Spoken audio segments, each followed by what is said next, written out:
दोस्तों, भारतीय क्रिकेट हमेशा से ही दुनिया के केंद्र में रहता है और जब इंडिया ए टीम ने अफगानिस्तान को एक तरफा मुकाबले में 101 रन से हराकर ट्राई सीरीज के फाइनल में जगह पक्की की हो तो पड़ोसी देश श्रीलंका के गलियारों में भी इसकी गूंज सुनाई देने लगी। बाम्बोला के मैदान पर भारतीय युवाओं के इस धमाकेदार प्रदर्शन के बाद श्रीलंका के 4 महादिग्गज कुमार संगकारा, सन जयसूर्य, लसित मलिंगा और महिला जयवर्धने इस पर अपनी राय रखने से खुद को रोक नहीं पाए। दिलचस्प बात तो यह है कि इन दिग्गजों के बयान से जहां एक तरफ भारतीय टीम की काबिलियत की तारीफ थी, वहीं दूसरी तरफ टूर्नामेंट के समीकरण को लेकर एक तीखा और विवादित सुर भी देखने को मिला, जिसमें भारत के फाइनल में पहुंचने के तरीके पर भी उंगली उठाई गई। श्रीलंका के पूर्व कप्तान और महान बल्लेबाज कुमार संगकारा ने सबसे पहले भारत की बल्लेबाजी की गहराई पर बात करते हुए कहा कि संगकारा ने कहा कि अगर आप क्रिकेट के शुद्ध नजरिए से देखें तो भारत एक टीम पूरी तरह से फाइनल की हकदार नजर आती है। वैभव सूर्यवंशी और प्रियांश आर्य ने जिस तरह से प्रदर्शन किया है, जिस तरह से शुरुआत दिलाई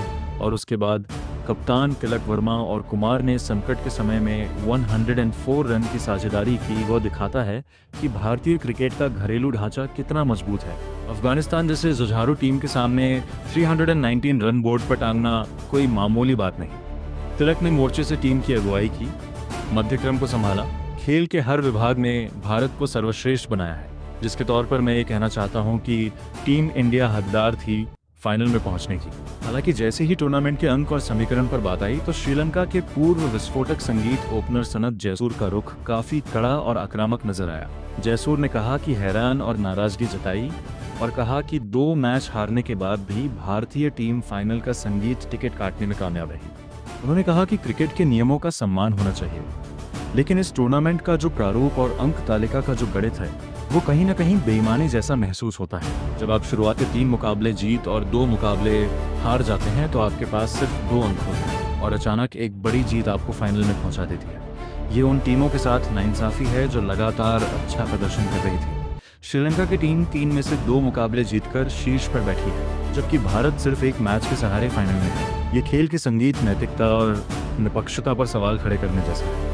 इस तरह के समीकरण से ऐसा लगता है कि इस मुकाबले के बाद टीम इंडिया पूरी तरह से बेईमानी पर फाइनल में पहुंची है। दोस्तों, इस विवाद को आगे बढ़ाते हुए पूर्व दिग्गज तेज गेंदबाज लसित मलिंगा ने भी जयसूर्या की बातों का समर्थन किया और कहा कि मैदान पर खिलाड़ियों की कड़ी मेहनत पर कोई शक नहीं है। जिस तरह से अंक तालिका के खेल ने अफगानिस्तान और श्रीलंका के गणित को बदला है, वह किसी बेईमानी से कम नहीं लगता। जब कोई टीम लगातार मुकाबले हारती है तो उसे टूर्नामेंट से बाहर का रास्ता दिखाना चाहिए। यहाँ ऐसा लग रहा है कि भारत को फाइनल में पहुंचाने के लिए समीकरण ही बदल दिया गया।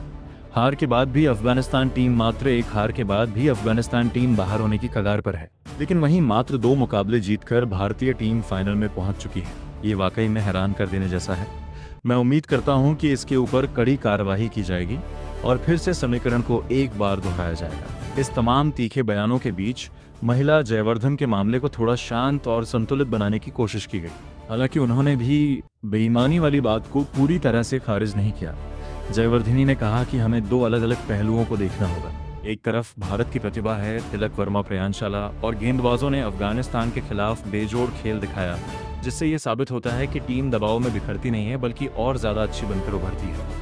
लेकिन दूसरी तरफ टूर्नामेंट के आयोजक को और इस अजीबोगरीब फॉर्मेट पर सवाल उठाना बिल्कुल लाजमी है। जब क्रिकेट प्रेमी ये देखते हैं कि 2 हार झेलने वाली टीम सिर्फ एक बड़ी जीत के नेट रन रेट के दम पर फाइनल का टिकट पा लेती है, तो उनके मन में भी यह भावना आती है कि सबसे पहले तो यह तय करना होगा कि कहाँ बेईमानी छिपी है। और मैं उम्मीद करता हूँ कि भारत वाकई में डिजर्विंग है भी या सिर्फ बेईमानी के दम पर इस बार फाइनल में हमें देखने को मिल रहा है। ऐसे में दोस्तों, काफी बड़ी बात बोलते हुए नजर आए महिला जयवर्धनी, लेकिन आप इस खबर के लिए क्या कहना चाहेंगे? कमेंट में अपनी राय जरूर बताएं।